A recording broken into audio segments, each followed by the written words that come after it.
Hi everyone. Thank you all so much for coming. My name is Esther Dokwe. I am a junior in the School of Diplomacy, and today me and my group are going to be presenting on leadership and activism in the classroom.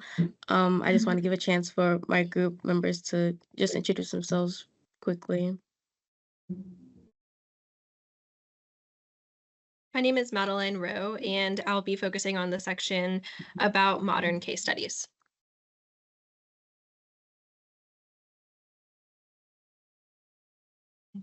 My name is Leanna Deeb, and I'll be focusing on the recommendations aspect of our project. Hello, my name is Ella Ashkorn. I'll be representing and sharing information about the historical case studies of this project. Great. We are coming from, our research was produced through the Diplo Lab, which is a research facility in the School of Diplomacy where diplomacy students are able to share their research interests and work with faculty and basically apply what they're learning in classrooms outside of classroom settings and touch on topics that are important to them and that are relevant in contemporary politics. So today we're going to be exploring the legacy, challenges, and future of campus activism through the lens of the Palestinian Solidarity Movement. Students have always been significant players in the story of student activism. Our research question is how constitutionally are students allowed to speak up, protest, and share their opinions on campuses and in classrooms? We've seen the recent protests concerning the conflict between Israel and Palestine that have spurred conversations concerning students' constitutional rights, namely within the First Amendment, which outlines one's right to speak freely and assemble. We're going to be looking at some historical case studies to answer these questions ranging from the 1950s to the 1980s. We're going to be looking at Vietnam, Cambodia, and South Africa, which Alea will be talking about.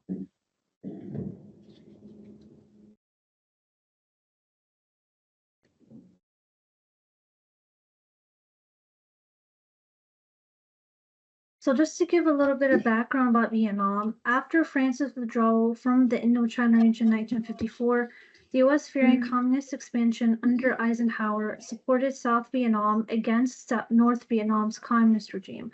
At first, America sent advisors in the early 1950s, but by the 1960s, it turned into full combat troops, turning Vietnam into a war between communism and Western democracy.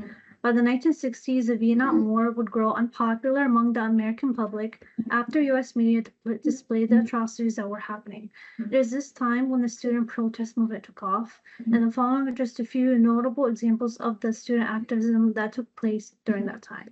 In April of 1965, the Students for Democratic Society organized the largest protest at that time in American history.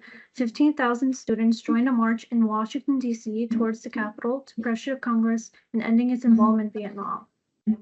Also, the Student Mobilization Committee was formed to organize large anti-Vietnam War activities such as the Pentagon protest in October of 1967 and events like the Vietnam Week, Stop the Draft Week, and Confront the War Makers in Washington. In October 1966, students at the University of Wisconsin-Madison began protesting Dow Chemical, who manufactured the napalm used by American forces on Vietnamese civilians, which the American media circulated images of. These protests would continue until the turning point in October 1967. Dow Chemical came to the campus to recruit students, and as a result, the student protesters blocked people from accessing job interviews, and they were forcibly removed by the police. This is notable because it was the first Vietnam War-related protest at a university to result in police violence and sparking a lawsuit over the constitutionality of protest restrictions after students opposing Dow Chemical interviews were beaten and forcibly removed from the campus building. The turning point of all these protests came to a head in late April 1970 when President Nixon announced America's expansion into Cambodia and Laos. On May 1970, students throughout the country were protesting and were outraged by this. A few days later, students protesting at Kent State University in Ohio violently rioted on campus, prompting a call to the Ohio National Guard.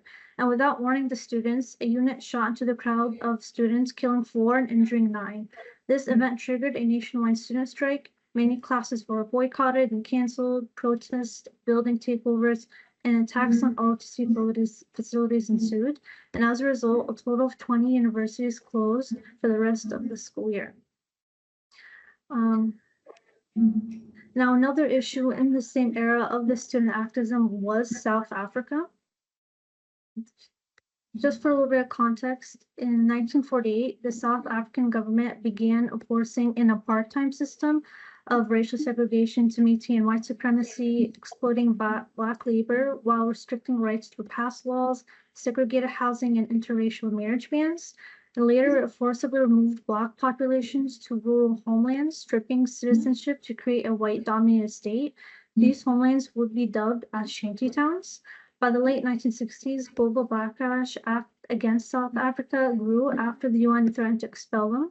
In addition, the Soweto uprising in South Africa prompted nationwide protests when South African students protested the poor quality of their education and leading to 176 deaths.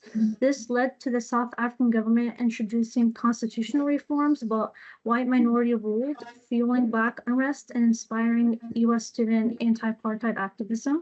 It was during this time activism from the Vietnam and civil rights era became more coordinated among students. In 1985, Columbia University launched a sit-in, later a sit-out, demanding divestment from South Africa and inspiring sit-outs at other campuses, but this didn't gain major attention until April 22nd, when Cornell students built shanty towns to represent apartheid after South Africa banned international media coverage. After this, the shanty towns swept U.S.'s consciousness and inspired students from other campuses to do the same. These protests amplified calls for divestment across U.S. universities, and it didn't end until 2 years later when a considerable amount of divestment occurred.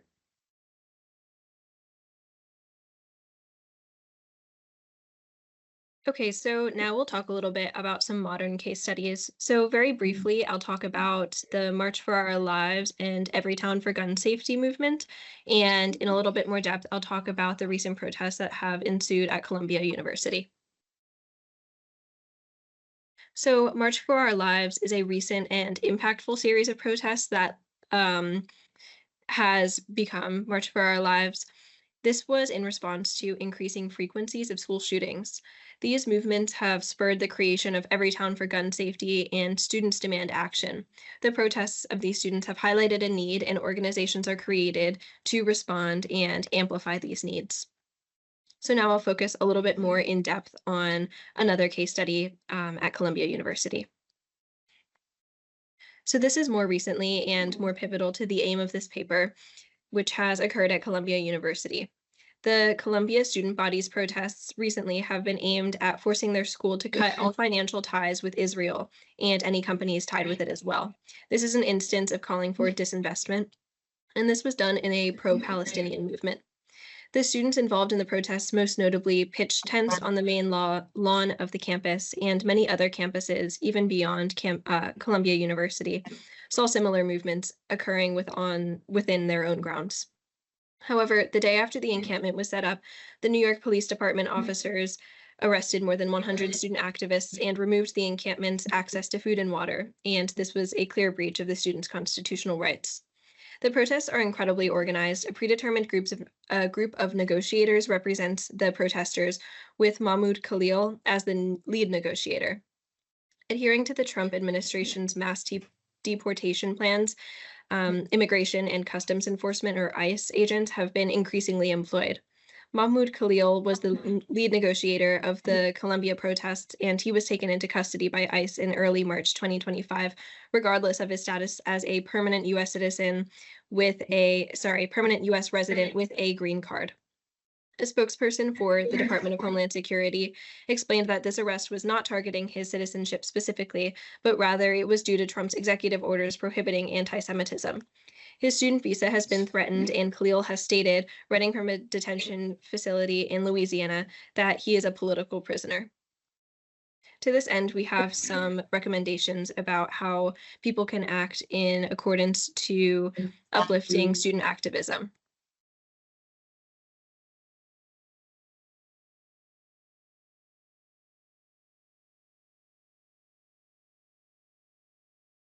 Before we dive a little bit into the recommendations, I just wanted to touch upon a little bit of the interconnections between activism and pedagogy, which is this, pedagogy is defined by the Merriam-Webster as the art, science, or profession of teaching.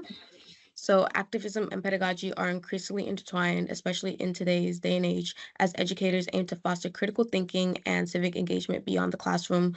However, integrating activism into teaching faces many challenges that makes the work of scholars and practitioners in this field especially vital today. And their insights are crucial for navigating the current political climate in education. So Ralph Alberster Salvador, a professor at UCSB, discusses the challenges of teaching social justice to predominantly privileged white students in his course Racism in American History. While he recognized that not all students would fully embrace activism, he focused on planting the seeds of critical awareness and advocacy. And his approach highlights the importance of persistence in fostering civic responsibility even in the face of resistance. However, while in-classroom curriculum is critical, its impact is limited without real-world application. This essentially is talking about community-based education, which is essential for fostering human rights activism. A.J. Hebel, another professor at the University of Guelph, calls for a radical rethinking of pedagogical practices. He urges educators to shift focus away from passive critical thinking to active social engagement. His work encourages students to apply their learning through community initiatives, challenging traditional notions of humanities education by organizing conferences and mobilizing resources. And this approach highlights the ethical duty of educators to promote equitable activism, helping students to become socially responsible citizens. And ultimately, meaningful change requires bringing theory with action beyond the classroom. However, we see in today's political climate, as education becomes more increasingly controlled by elites to maintain the status quo, educators face the challenge of fostering that civic responsibility while also resisting oppressive restrictions. Ms. Jane, a teacher who began her career under the Trump administration the first time, draws parallels between Cafe's poem, Waiting for the Barbarians, where society was passively waiting for this crisis and these barbarians that were supposedly coming and comparing them to the educators' inaction towards these harmful policies. She was rejecting the act of just waiting for of these effects to take place. Rather, she embraced teaching as activism, moved beyond the classroom analysis, and joined protests and fought for policies that empowered her students. And her approach highlighted the necessity of merging pedagogy with direct action to cultivate true critical consciousness. And while educators shouldn't passively wait for the barbarians, activism doesn't require taking up arms as Ms. Jane did, or is seen in like these high risk protests where teachers and students all face suspension, censorship, or worse. Instead, the focus could also be on collective action, where we provide educators with structured frameworks, practical examples, and institutional support, which is incredibly critical to integrate activism into pedagogy safely and effectively. Since every campus and classroom is different, there needs to be tailored guidance because not a one size fits all approach will work in this scenario. And this is essential to prevent backlash and ensure that activism drives sustainable change rather than reactionary consequences that we can see from the current administration. So building these support networks is urgent to empower educators as responsible agents of transformation. And now we can move on to our main recommendations that we have. In addition to raising awareness, we need to focus on solutions. And one key step would be hosting a Know Your Rights workshop. These aren't just events, but they're essentially tools to protect students, activists, and universities should partner with these legal groups like the ACLU, the National Lawyers Guild, and Palestine Legal to host these sessions. They give students a chance to ask questions, to hear from lawyers, and to learn about their rights, especially under the First Amendment, which protects free speech, protest, and assembly. Right now, as more students are speaking up for Palestine, many are facing backlash, including discipline, police threats, even doxing. And that's why it's really important for them to have these as a form of defense and to help students protect or to help students protest confidently and safely. Students also need to have real-time legal support, especially when their activism makes them vulnerable. It's not enough to know your rights. Students need systems in place to protect these rights when they're under threat. And that's why universities should actively provide access to legal aid, 24/7 support hotlines, and build institutional partnerships with organizations like Palestine Legal, which is offering direct legal services to students who are being harassed, disciplined, or threatened for speaking up. And this support is especially critical for students from marginalized communities. Those are already facing systematic barriers, and when these students take the lead on advocacy, they often carry the highest risk. They deserve not only protection, but proactive support from their institutions. And legal support empowers students to keep organizing, educating, and pushing forward without that fear of punishment or silence. And lastly, students should take a look at the economic side of activism. Divestment campaigns are growing, but there's more that students can do.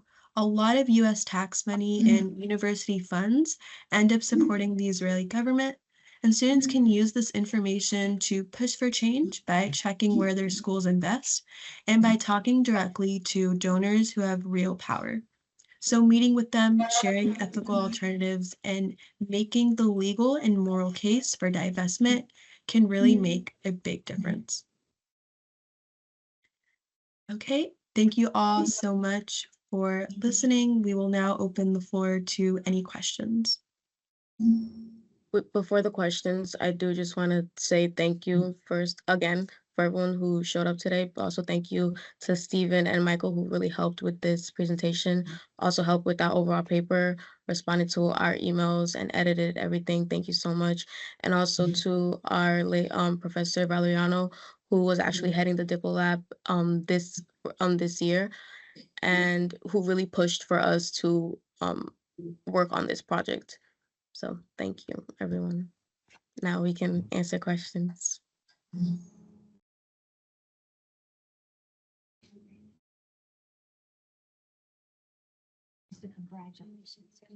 It looks like Dean Smith has a question. I'm sorry, I can't see the I'm still sharing the screen.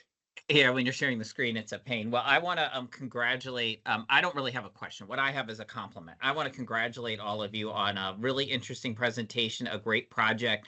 I echo the words of thanks in memory of Professor Valeriano.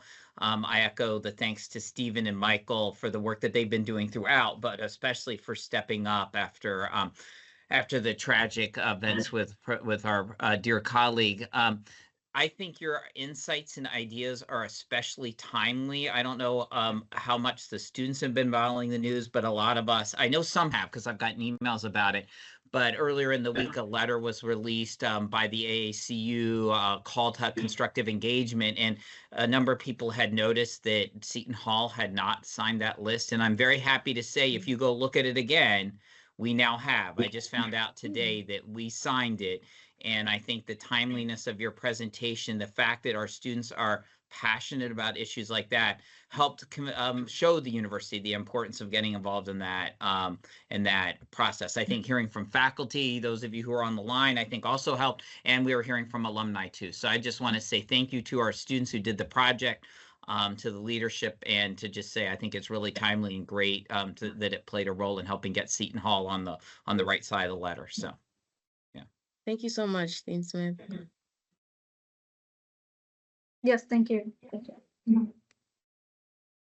Okay, I put a question in the chat, but since no one else is bringing it up, let me ask. I understand activism outside of class. I understand activism belongs well in many classes, ranging across social sciences, political science, economics, everything else. Do you think it's appropriate to bring up activist concerns in a class such as, for example, calculus or medieval literature?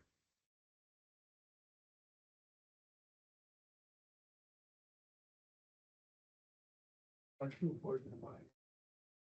mean, I don't mind answering it if some of the other girls, you ladies can just chime on in. But You did raise a good point about the relevancy, especially since this does touch a lot more of the social sciences, including historical classes or even language related classes.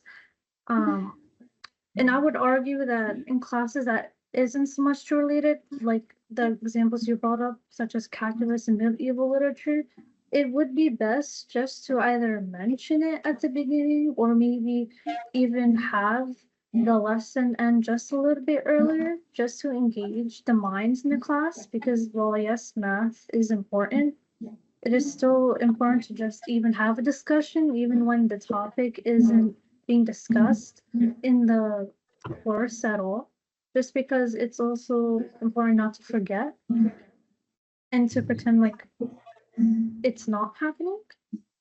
So that would be my answer to that. I don't know if the other ladies would like to comment on that further, but I'll chime in a I little bit think as well. Sorry, you can go no, first, Esther. you can go, Madeline. It's fine.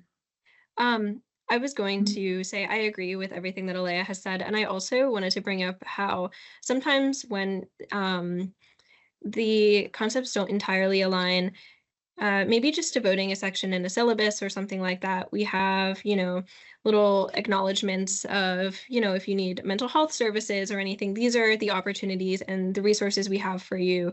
Maybe in a class where it doesn't seem like social activism or social justice causes might be brought up, like maybe they won't be brought up in a calculus class, maybe not even, spending a lot of time on it, but maybe saying, this is the resources that our campus provides for uplifting student activists. And this is a way that you can have your voice heard, if not, necessarily having a designated platform in this class. This is still a way that you can have your voice heard, and we're still supporting you, even though there might not be as much of a platform for that in this class.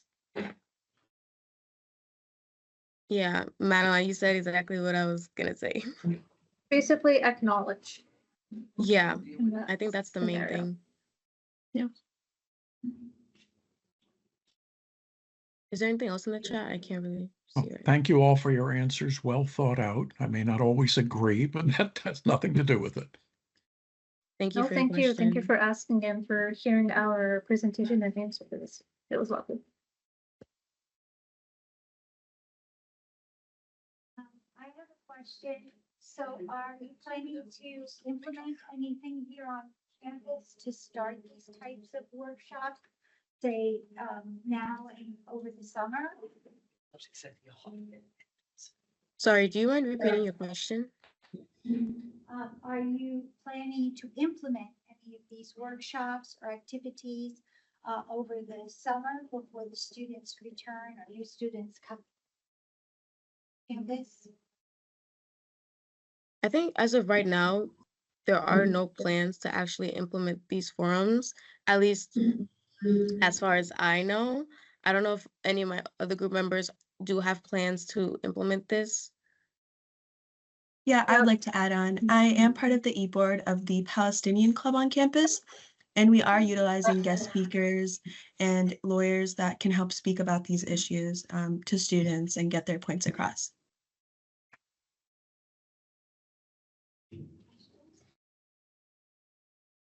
Does that answer your question? Or... Yes, it did. Thank you. Thank you.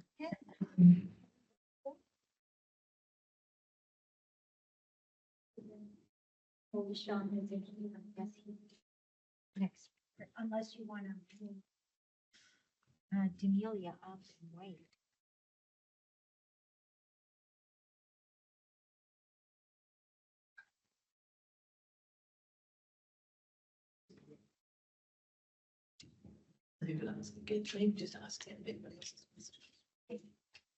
Does anyone else have questions? Because we have an audience online too. Okay, thank you. And you can stay for the other presentations too. Thank you. Thank you. Thank you so much. Thank you everyone for your time. We appreciate you listening on such an important topic. Good afternoon, City Hall judges. Today, I, Anthony Martinez, and my peers, Ison Perot and Tariq Ewing, will be explaining to you our project, the Road Traffic Alleviation Project. So the purpose of our project is to determine what ways we can optimize the roads of the Turks and Caicos Islands to have less traffic and basically have an ease of traffic flow, and coming up with new rules and regulations to limit the amount of cars that are on the road, because everyone here experiences traffic. It's not just the Turks and Caicos Islands problem, but practically a problem around the whole world. We will optimize the current road aspects that are present in the islands, such as the roundabouts and narrow or unpaved roads. And we would be experimenting with different designs of roundabouts and the cost to build these modifications. So what we did in this project is we first identified the prone areas around the Turks and Caicos Islands, which due to traffic. After establishing the locations, we began to divide a solution in hopes to ease the traffic near roundabouts. We then tested these modifications using a simulation program, and we calculated the total cost and that the government would need to purchase for these problems. So we did some research, and according to the Global News Canada, there was an overall U.S. trucking industry impact of $94.6 billion in 2023 due to traffic slowdowns and delays. Furthermore, road injuries caused by this traffic, as well as road infrastructure, claimed 40,999 lives in 2019 in the U.S. alone. These statistics show how current road systems truly affect people daily and the economic and physical consequences that arise from the situation. That means that in the Turks and Caicos, these events may happen. It's very likely that they may. Road traffic is mostly present for most days in certain populated areas, and it's mainly due to unpaved roads, slim roads, and easily flooded roads that are present throughout the island.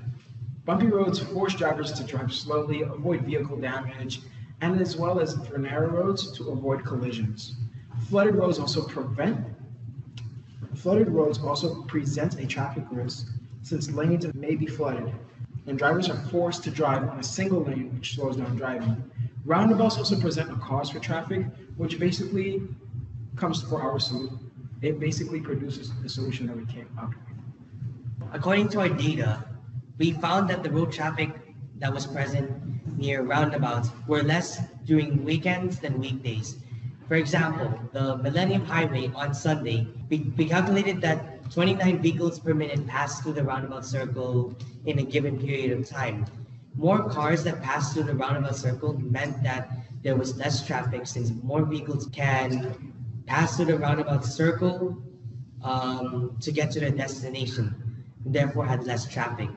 However, during weekdays, when everyone is going home from school or coming home from work, we found that it was less cars per minute that passed. For example, in the Susie Turn roundabout, it was found that only 18 vehicles passed through the circle in a given minute, which means that the cars would travel slower to pass the roundabout circle in a given minute, which indicates that there is road traffic that is present in that roundabout. However, by adding a relief road to these traffic-prone areas, we notice an increase of vehicles that pass through the roundabout circle in a given minute. For example, in the Susie Turn roundabout, as I stated before, only 18 vehicles pass through the roundabout circle given the current road layout. However, when we added the relief road to this roundabout, and from our simulation results, it increased to a total of 26 vehicles per minute, which meant that there was an overall increase in the cars that managed to pass through the roundabout circle. As you see in our two diagrams, you can see one of our roads that we tested out, which was the Millennium Highway, before and after we added the relief road. And if you could see that there is no traffic that was present when we added our relief road to this roundabout. And on the graph below, you can see a comparison between the traffic performance with the current layout versus the ones that we added a relief road and by testing it in our simulations. During our project, we faced a bunch of challenges finding a reliable program to our traffic model flow. However, we settled on Analogic, a free, reliable simulation tool.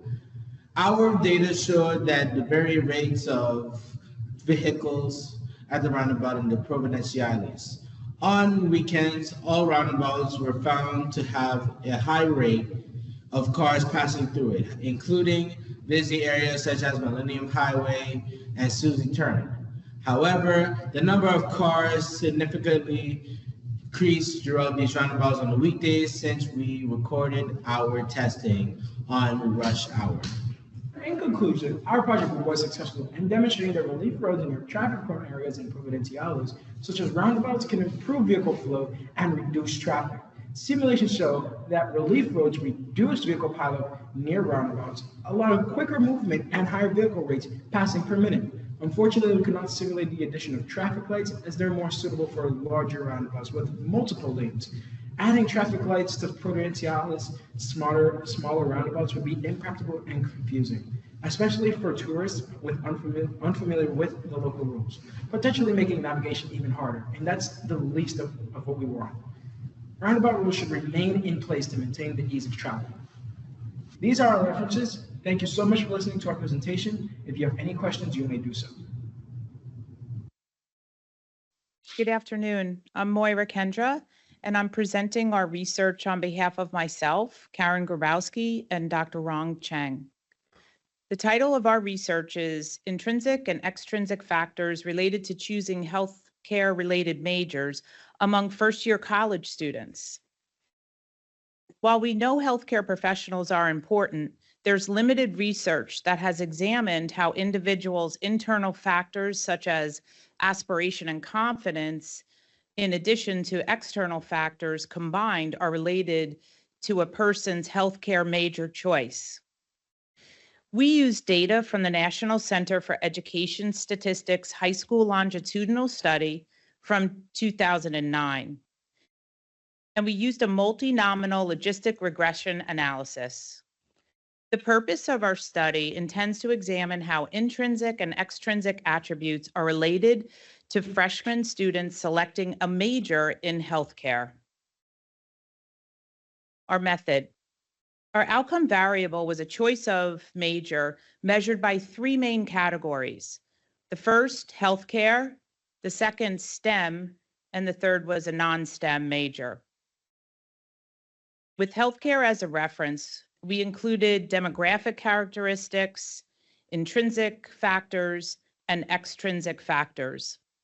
For our intrinsic factors, we included aspiration of advanced degrees and confidence in math abilities.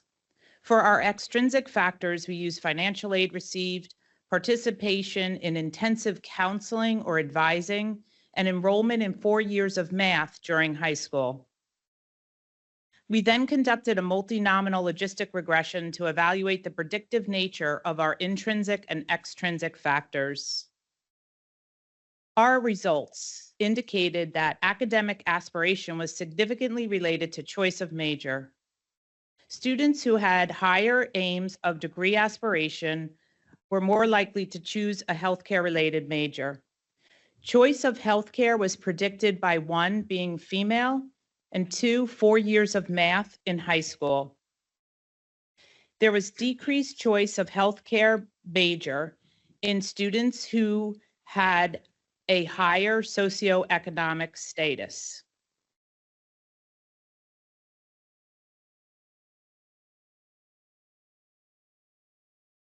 Limitations of our study included this data was self-reported, and it introduced some biases such as recall ability and participants not being able to understand questionnaires.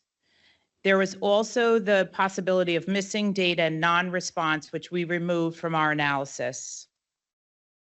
Our recommendations from the findings of our study were that further examination of the causes of gender disparity in healthcare professions in specific professions are required.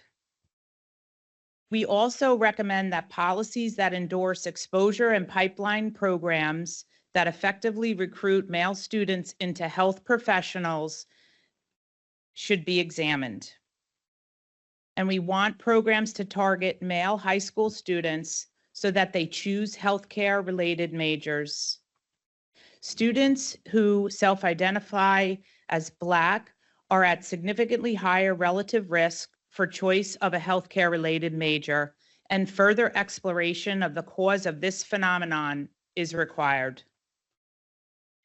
Students who complete 4 years of high school math are more likely to pursue healthcare related majors compared to STEM and non-STEM major choices.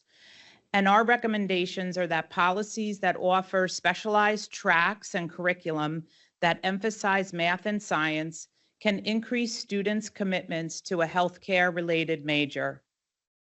Policies aimed at providing financial aid to students from low and middle socioeconomic backgrounds can enhance their choice for a healthcare major.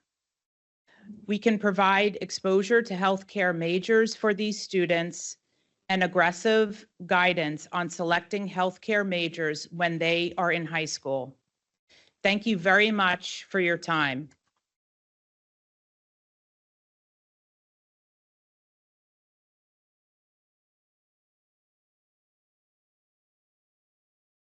The question, it's not just me, other people can ask.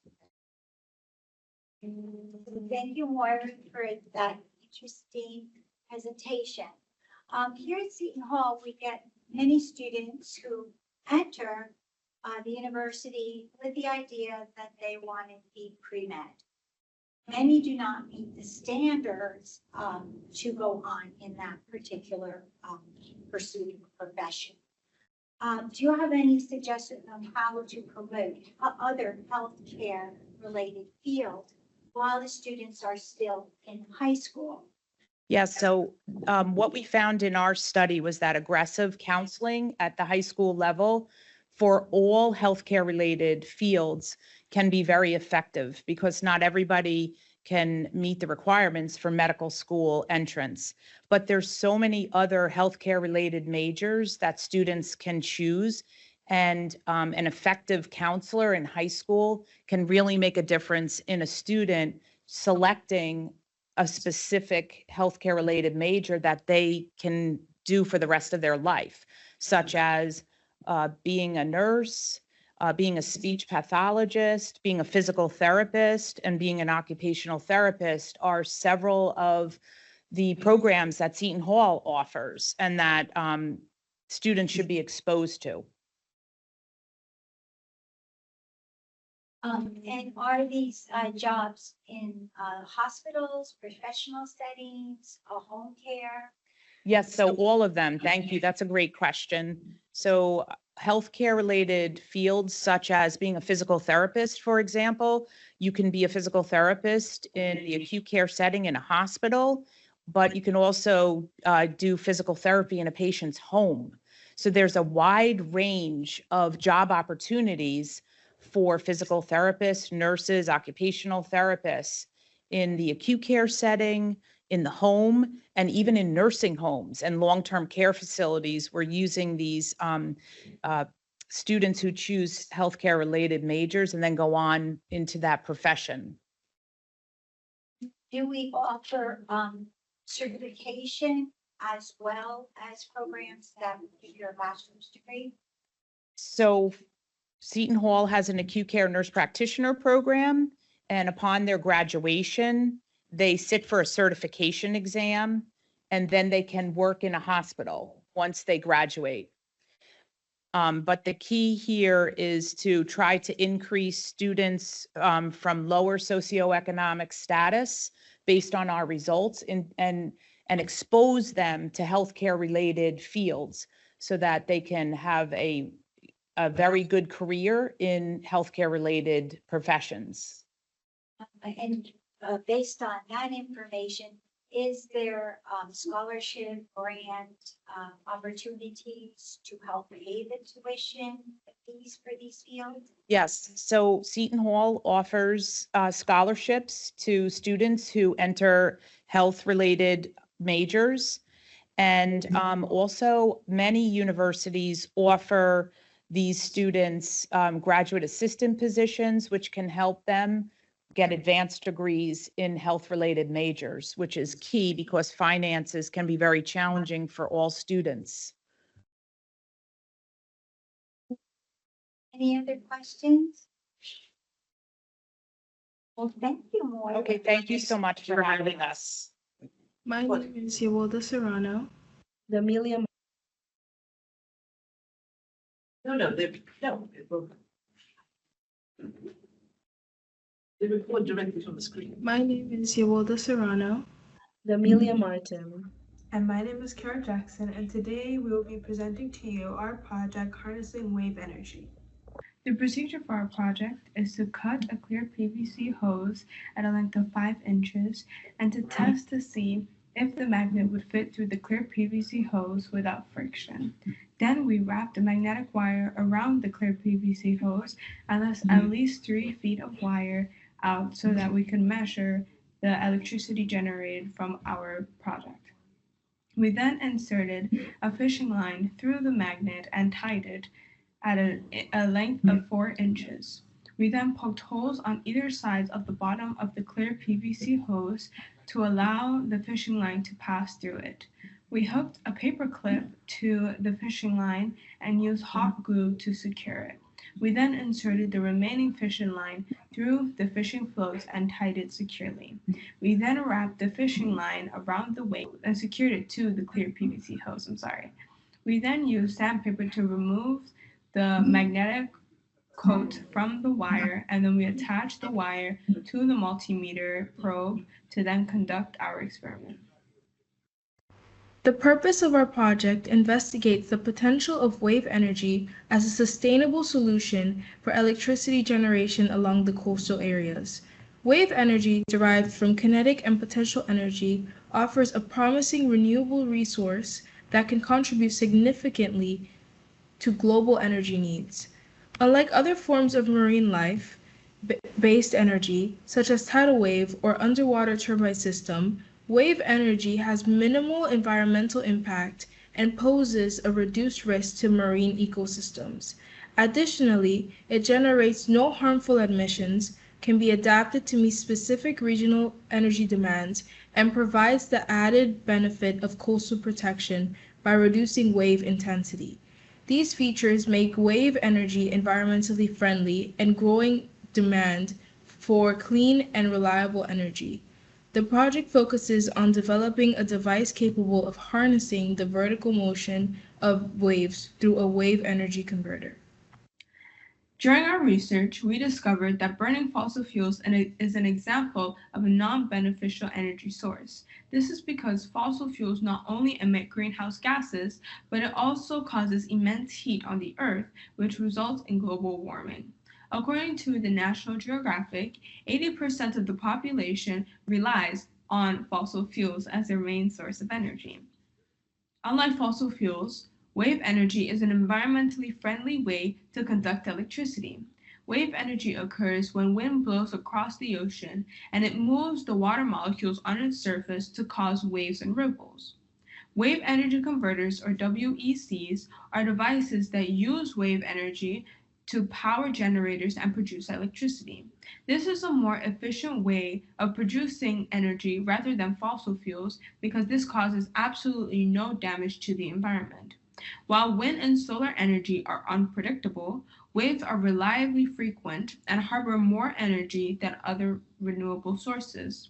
The information above blankly states that wave energy is reliable due to the never-ending movement of waves, which will always be able to produce energy compared to solar energy, wind energy, and fossil fuels. A point observer buoy is a machine that uses the energy of waves in the water to create electricity. This way of conducting energy works because the vertical movements of the waves is captured by a floating cylinder in this buoy, and it is then harnessed by a cable that is fixed to the sea floor. The up and down motion is then converted into electrical power using linear generators, alternators, and other converters. This method of conducting energy is very ingenious and reliable due to the constant motion of waves. Trial set 1, trial 1, testing the wave energy converter. The magnets stuck together to the metal paperclip and were not moving to create energy. The wave energy converter is floating, but we need to remove the metal paperclip and replace it with something that is non-magnetic. In trial 2, testing the wave energy converter for the first time, we replaced the metal paperclip with the fishing line and connected the floater to the weight. As waves were made, the magnets moved throughout the coils, but the fishing line was not strong enough and it severed. Trial 3, testing the wave energy converter for the second time. We replaced the single fishing line, which tripled the thickness and weight, kept the water to float underwater. We wrapped the magnet wire around the clear PVC pipe 150 times, but it was not enough to produce enough energy. So we unwrapped it and wrapped it again, but this time 250 times. We also played around with the length of the float.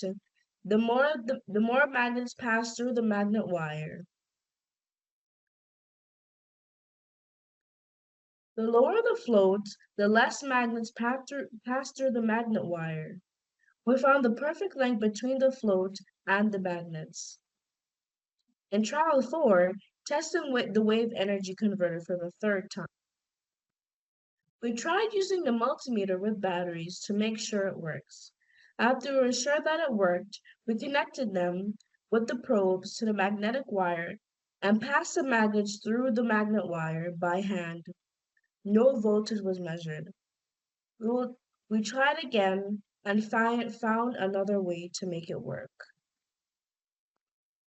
After our failed attempts, we made the decision to look for better fishing float mechanisms that would allow the magnet to go up and down without sinking. We chose to use the balloon as our second attempt as locating a floating device in the second session. After this failed, we made the decision to purchase fishing floats to see if that would help keep the tube up while the magnets were bobbing up and down. The weight of the magnets were successful, supported all the fishing floats. We were able to produce a tiny amount of electricity because the floating device was not functioning and the multimeter recorded this. Through our observation, we analyzed through trials. So trial set 1, the primary focus was to refine the material and circuit design for effective generation. The initial use of the paperclip to secure the magnets restricted their movement, hindering the system's performance, hence the transition to the fishing line. Trial set 2 explored the impact of the shape container and the size on the efficiency of the wave energy converter. Results demonstrated that the smaller compact containers performed better. In trial set 3, the focus shifted to evaluating the wave energy's converter ability to generate electricity under different conditions. Initial trials were hindered by inconsistent and contradictory voltage readings, attributed to the equipment inaccuracies.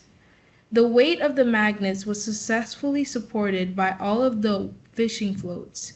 We were able to produce a tiny amount of electricity because the flotation device was functioning and the multimeter recorded all of this information. In conclusion, the trials highlighted that the wave energy converter, or WEC, is capable of generating electricity, but it is inefficient due to limited resources, structural, and design challenges. Initial trials revealed issues with measurement tools and materials, such as using non-durable or magnetic components that hindered the magnet's movements. Moreover, the results demonstrated that the container's shape and size play a crucial role in the WEC's, or wave energy converter's, performance.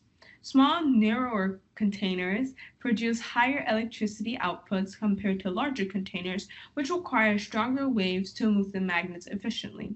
Overall, while the concept shows promise, significant refinements in design and setup are needed to make the wave energy converter more efficient and practical for real-day applications. of our references, and a quick acknowledgement to all those who helped us succeed in our project. Thank you also to Seton Hall for listening and taking their time to view our presentation. It's a pleasure to have you all here and share with you the wonderful experience our students had.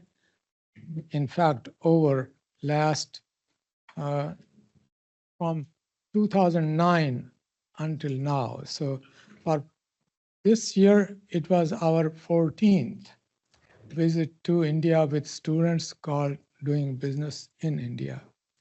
I am here going to show and share with you what students have been doing, and we'll take questions at the end and make sure I will leave some time for that. So first, we know this is from our businessman Warren Buffett, late a bit of retard to have come to India so late. And he came several years after our students started to go. But definitely his comments are very important, and they say, do not delay whatever chance you get to visit India as a student or otherwise. The word India really comes from Himalaya, and as we know, Bharat, which is in Sanskrit, means the land of the people who the true patriots of the land and of the. Our people at home can't hear you unless you're talking to the mic. I'm sorry. Can I use the other Yes, mic? yes, you can. For that one too. That's fine. Want to keep an eye on the screen and another on my audience. Sure. I'll probably be moving. This is how it was in 1798. Sir William Jones, who was a justice, a British justice, because in around 1750, India became a British colony. Until that time, India was Dutch and French. All people have different kind of nationalities have come and established their trading post. But when British came, British were late. In fact, British were the close to the end. But British came with a force that nobody else came with, but maybe Vasco da Gama, during his second visit to India, took 18 ships, warrior ships and all that, with the goal to somehow win over India, whether because first they tried in 1498, they tried by establishing a trading post in India by appeasement and other things. They said, no, we don't want anybody here. But this time he came with 18 of our ships, and he was determined to take some part of India, and he did. But during his third trip, it was so bad, everything was finished. So British are the only who came to India with a mind to establish and with a mind to colonize India. And that is how Sir William Jones was at the time a representative of Britain, and he was given the charge to establish a kind of order in India. So this is what he wrote, and he saw the picture of Calcutta, which is painted, picture that shows how India was. And we now say India is the opportunity, the best opportunity for business during this century. Already, India is the fastest and strongest economy of the all major economies, including United States, because India is growing. Most recent IMF data said 6.8% GDP growth. And you can imagine in America, we are saying 2%, 2.5%, and in Europe and other places, it's much less than that. Now, India extends all the way from the Indian Ocean, and India is the only country that has an ocean named after it, just because it is the oldest culture still alive and contiguous civilization. So from the tip of India, all the way going to the Himalayas, making a distance of approximately 3,000 miles, which is very much like for the United States from one coast to another. And the difference is United States is very wide. India is not that wide. India is more like a peninsula, starting with a nose and then keeps on expanding. You have seen that map somewhere, and if not, I cut out many things because I knew my time was limited. So here it's about India's civilization is about 10,000 year old. Muhammad Ghari, an Afghan who for India's wealth and for spreading Islam came in 1191, and during that time with cruel force and with a lot of disaster, he did take control. He had many attempts before that which failed, but in 1191, his attempt succeeded. And that started the colonization of India. Until that time, India was free. But then eventually they started to die, their power started to go, and a Turk came and they started to colonize, and Europeans came, and as I told you earlier, British came, and British were in fact probably the best thing that happened to India. British were not cruel like others were. And British also, there is one incident in the British history of India where a general did not follow the order and he gunned down peaceful demonstrators, and that killed many people. That was in my home state of Punjab. And at that time, Britain called him back, and they never allowed any violence. So that was the good part. And as I told you, Portuguese came in 1498. Vasco da Gama made his 3 trips. Then French, Spanish, French, and Dutch, and all those occurred. So let me move on. By the way, this PowerPoint is available to Jared and to Martha, and you can give to anyone whosoever wants to have this for whatever purpose. Okay, then India's population is 1.442 billion. In India is the only large populated who is still growing positively. India has the youngest population of the world, all the countries included. And on the contrary, China has been on decline. And China's decline has been India's gain. China, again, this year, most recent data had its population go down.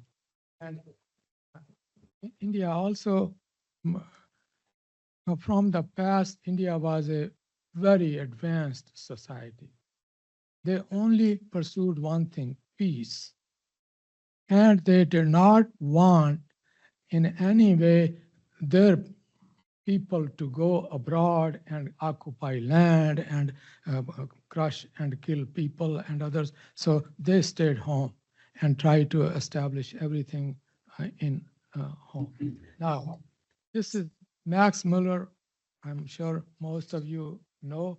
If I were asked under what sky the human mind has most fully developed, some of its choicest gifts has most deeply pondered on the greatest problems of life and has found solutions, I should point to India. And Muller has written a lot on India, and I have read some of it, but I think there is a lot more there.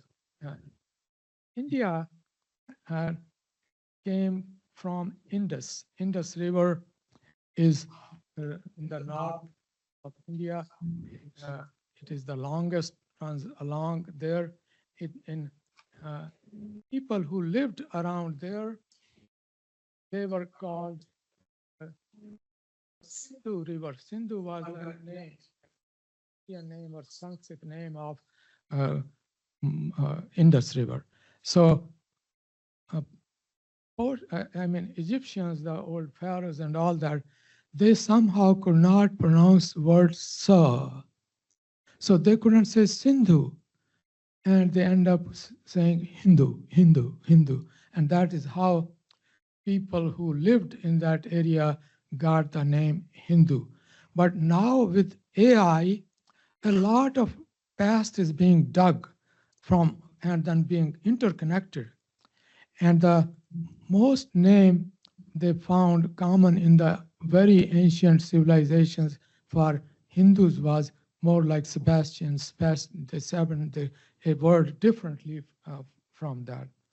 And this is how the word came, but otherwise Indians themselves called them Aryans because Indians are Caucasians, and the Caucasians, and by many records, history records, they believe the home of Caucasians is from North India, from where they spread all over, including Caucasoid Mountain, from where the word came to the West that called it Caucasians. And so, but Indian called themselves Aryans, and Aryans is the oldest history of India. Now, this is here, we can give you certain records of India's growth. World's oldest university is called Takshila University, and it was founded in 700 BCE and had more than 60 subjects. And in 5th century CE, Hephthalites, which is Pashto Afghans, they destroyed it. And they destroyed by leaving nothing there because the university had a huge library. And they wanted to destroy everything because somehow it didn't agree with their thinking of the world. And so that was how the university was finished. But if you look at what came from this university, grammar came from there, language came from there, free script writing came from there, a lot of math came from there, astronomy came from there, astrology came from there, cataract surgery came from there, other so many developments, and I have listed them here because they also at this university did navigation. And the word navigation, they called it Navgati, and it became navigation. Spirituality is the seat, home of spirituality is India. And if you look at Angkor Wat, Angkor Wat is the, by definitions, the Hindu temple in Cambodia, it is considered bigger than any religious seat in the whole world, including Vatican or any other. And it was built by Indians. Some Indians came there because when the fishers will go, they'll get lost on the sea. They will, because from the tip of South India, the cone, there is nothing until almost Australia. But if you somehow move to the left, you ended up in the Far East. And that is how several of them ended up there. And the Vishnu temple, Vishnu is the Indian name for God. It's the abstraction. There is no person or body by the name Vishnu. It is simply a an abstraction, a kind of image of the God. So they have Tirupati. Tirupati is Vishnu's name in South India. And it is one of the oldest.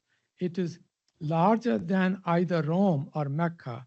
An average of 30,000 visitors donate $6 million to the temple every day. And this data is very old. And they have so much wealth. They have no record of how much they have diamonds and gold and all. And they have walls, and those walls are 3 layers deep in the earth. And whenever they try to assess what was there, the first vault they could manage. As soon as they went in the second vault, they found so many snakes, big snakes and all that, and everybody backed out. This is Supreme Court of India ordered at least take some measure of what you have there. And then they went, that is called Padmanabha Swami Temple, and they calculated $22 billion at the value of gold at the full price rather than looking at what was there. And now the Supreme Court of India stopped them. They did not want it to be known what's there. Varanasi, Banaras, in fact, in 22, our students went to Banaras.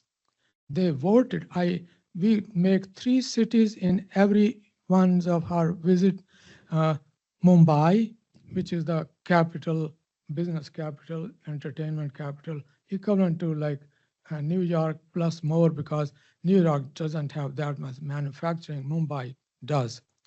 And so Mumbai, our students go. Delhi, the capital of India, they see. Agra, which is the home of Taj Mahal, they see, because those 3 are permanent stops. The 4th stop, I mostly ask students to pick. And in 22, they picked Varanasi.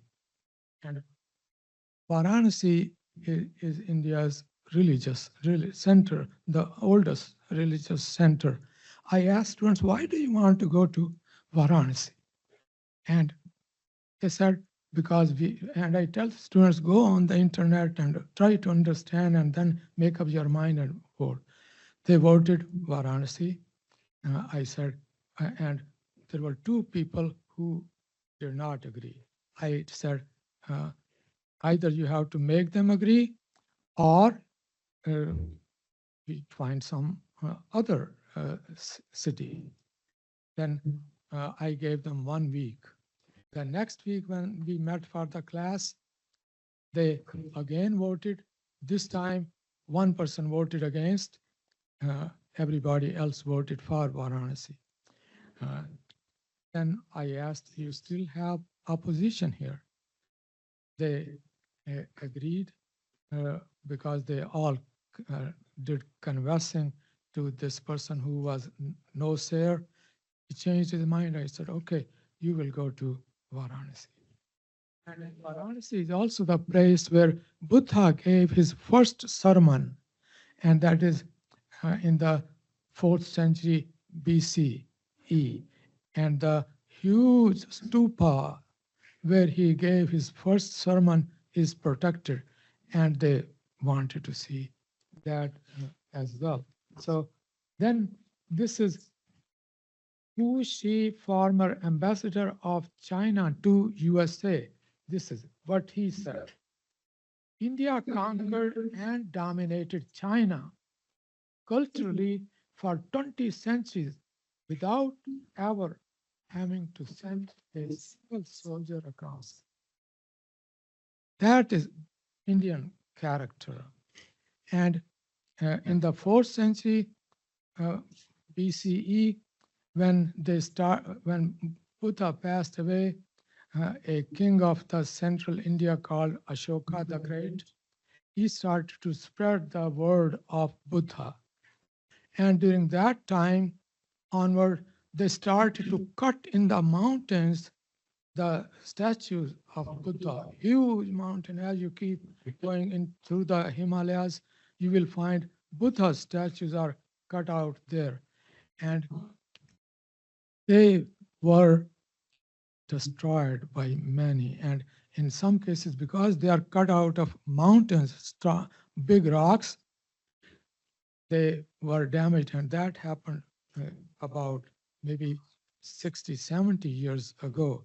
They used the bombing and cannons to damage.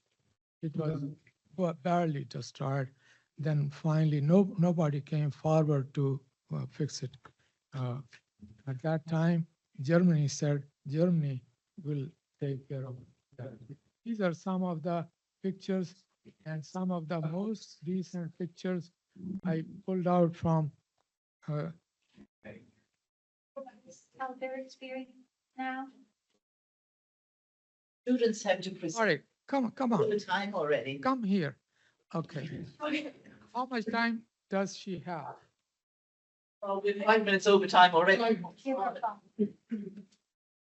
Hi, I'm Renee Garuya. I was a student on this year's 2025 Doing Business in India trip. I'm just going to go through this quickly since there's not very much time. But while we were in India, we learned a lot about the informal economy. So I want to take you through how that works really quickly. Professor Amar was already talking about how India has a really good economy, and I'm going to just show you why that is. Okay, so India has a population of about 1.44 billion, and 80% of their population is involved in this informal economy. So that gives you about 1.12 billion people who are participating in the growth of India's economy via street vending, rickshaws, which we got to ride on a couple times, construction work, agricultural labor, multiple various different parts of the economy are just all comprised out of this like under the table kind of work.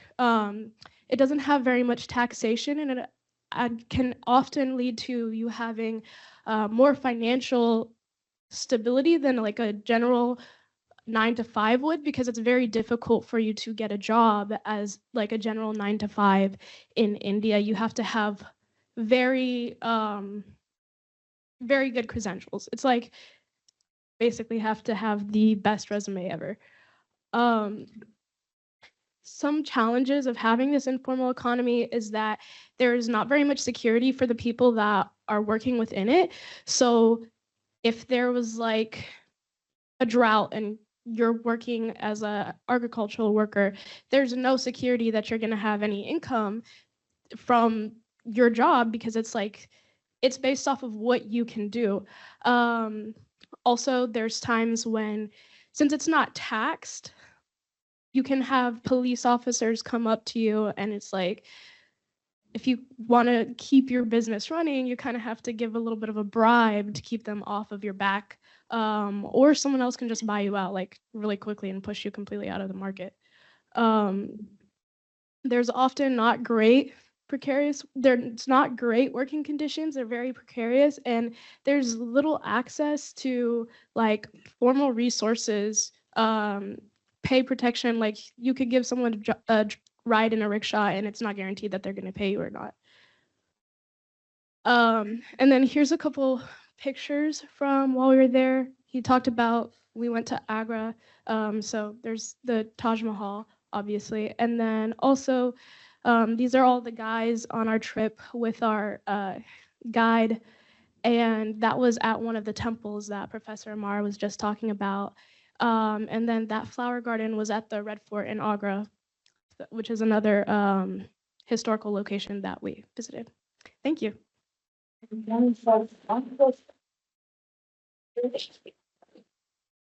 Does anybody have a question? Thank you. Or did you have a question?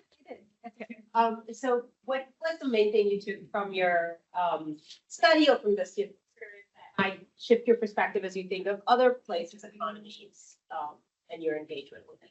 So I'm from Nairobi, Kenya originally, and a lot of the economy of my home country works a lot like India. We have major influences from India because of British colonialization and stuff like that. So different ways that India has implemented, like trying to create security for these informal jobs, I compared them to how my country does it. Like they have 4 different types of pay systems for like these informal jobs versus where in my country there's only one. And if you don't have a working smartphone, then you don't have any way to access your money or anything. So I thought that was interesting. Yeah. Thank you. Hello, my name is Dominique Mercadante, and I am a senior communication major. And in my senior seminar project for Dr. Tessuria's class, I studied the relationship between Instagram and body dissatisfaction in college-age women. So, next slide, please.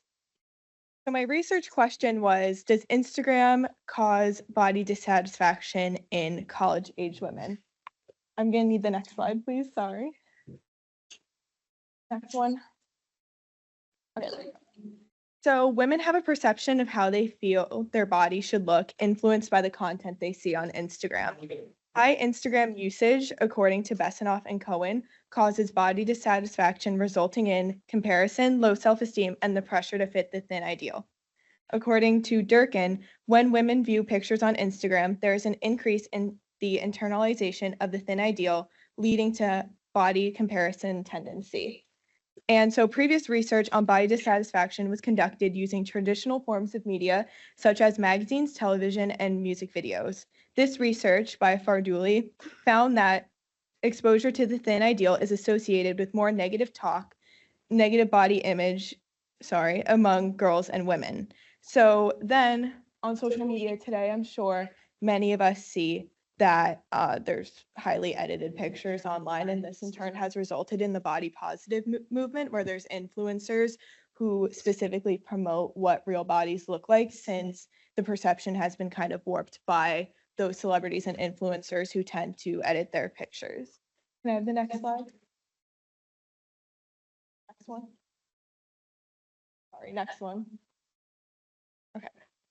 So I conducted a survey via Qualtrics, and I used snowball and convenience samples. So I'm the campus life editor on the Setonian, and I specifically wanted to do research on women in media. So that means communication, PR, journalism, visual sound media majors.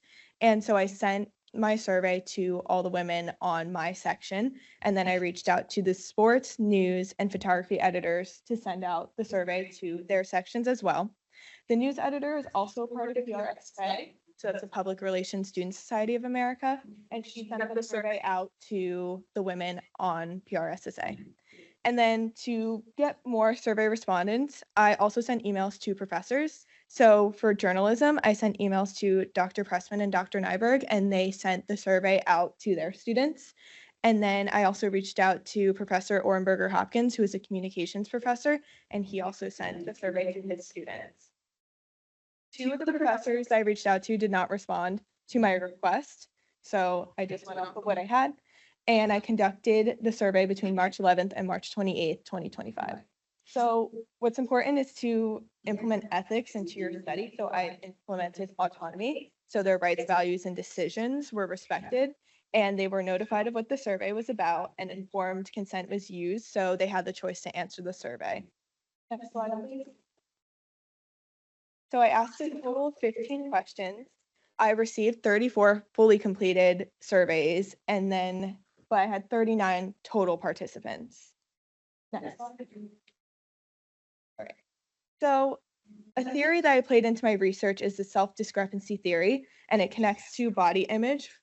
So the self-discrepancy theory has 3 parts.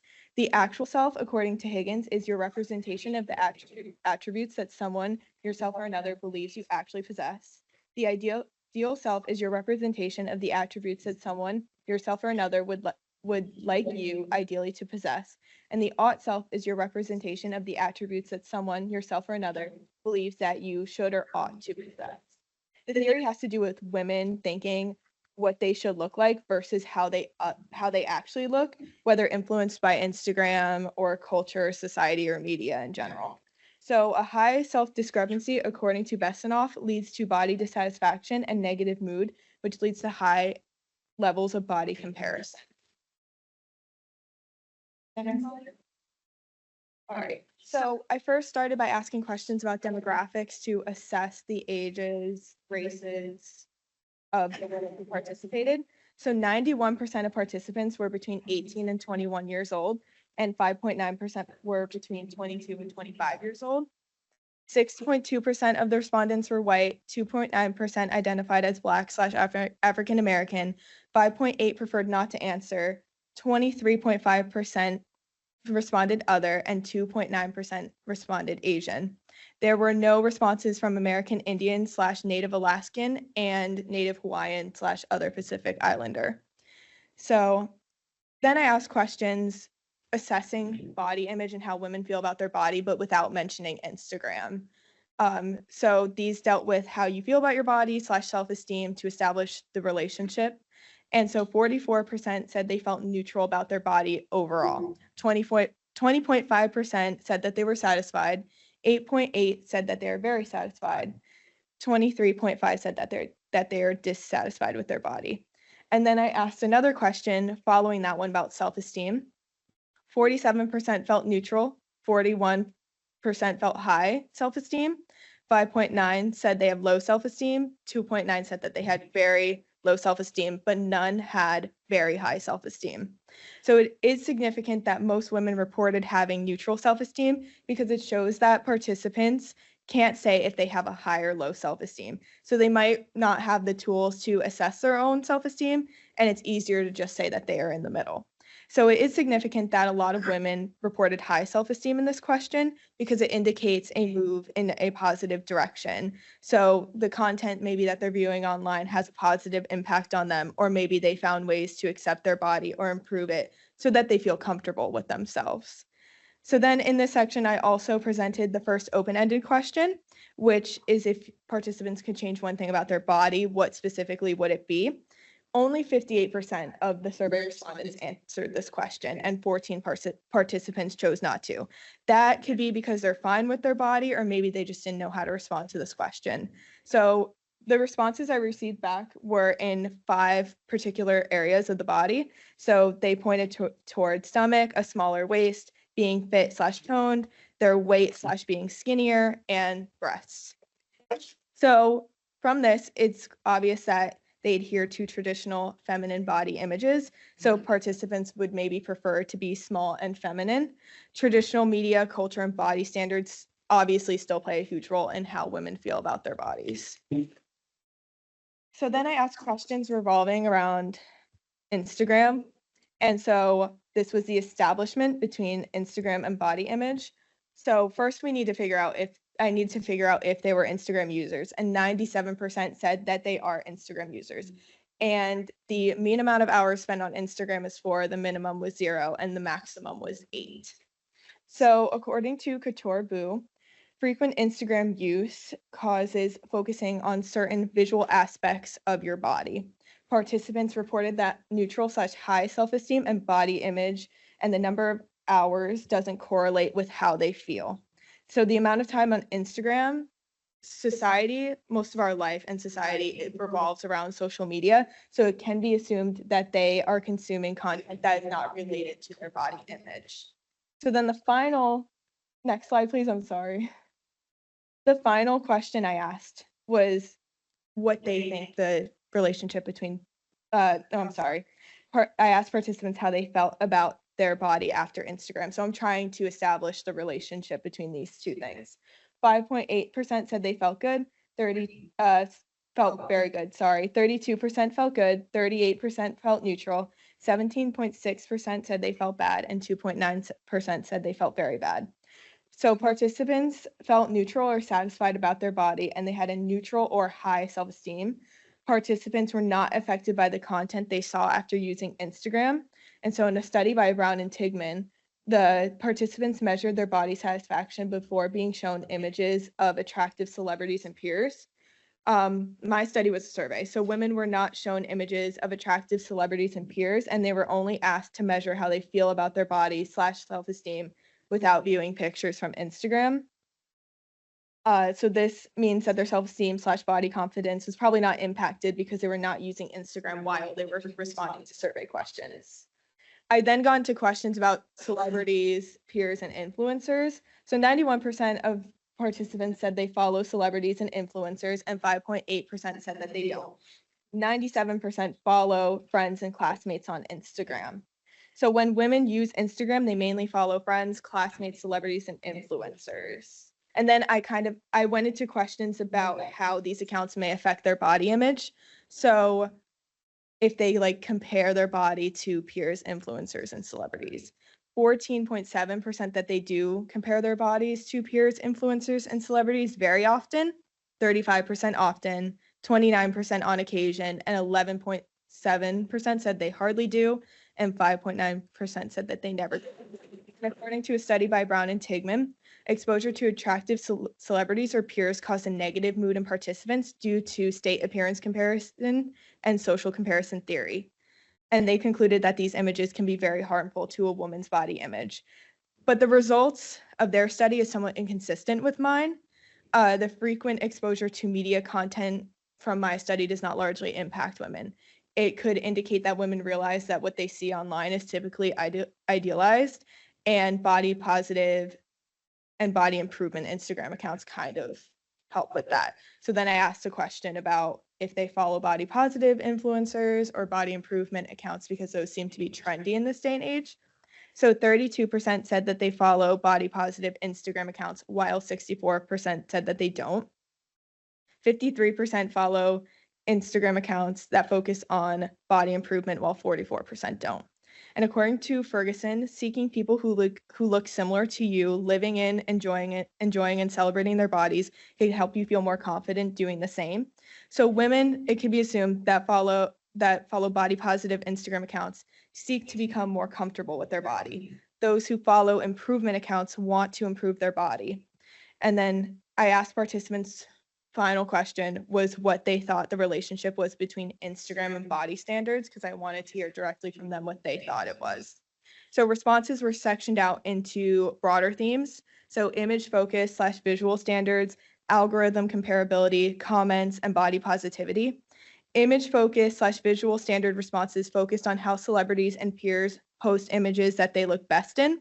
For this reason, responses mention that people forget what a natural body looks like because only the best edited pictures get posted online. Editing also creates an unrealistic standard, but it is common amongst celebrities and influencers. Algorithm comparability responses focus on how Instagram specifically pushes pictures of attractive women out to a user's feed, creating an image that other women want to attain. The comments about body positivity responses focus on how attractive peers, celebrities, and influencers receive positive comments, which reinforces that people want to be around women who look good.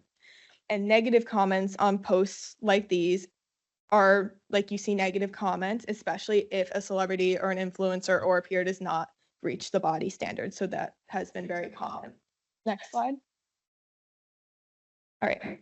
So out of the 39 participants that opened the survey, only 33 answered fully. And, oh, sorry, 34. One participant answered the demographic questions, but did not continue with the rest of the survey. And ideally, it would have been better to receive more responses, so specific conclusions cannot be really made from my data. And then another limitation was that if there were only 2 short answer questions, there definitely could have been more to assess the relationship.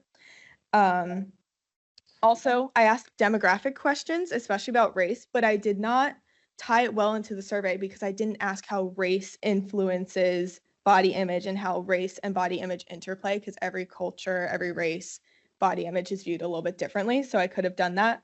But I would say the study does add to prior knowledge, as it showed that women are able to separate what they view on Instagram from how they feel about their body, although they still compare their body or want to improve their body. And so the media majors that I took the surveys from seem to separate what they see on Instagram as unrealistic and edited, leaving them to have neutral feelings about their body. And since they experience media pretty frequently, they are able to make that separation. Thank you. Any questions? Oh, I'll ask one. Actually, I'll ask a couple, but do any of the studies you looked at control for level of education or whether one is? Yes, a lot of the studies I looked at either focused on high school aged girls or college aged women. I mainly focus on the college aged women because that was what I was going to study. And I think you raise a very interesting point that people in media, public relations, maybe communication in general, are more sensitive to the difference between what is portrayed in editing or in the media versus what happens in real life than some other people might be. Yes. Thank you.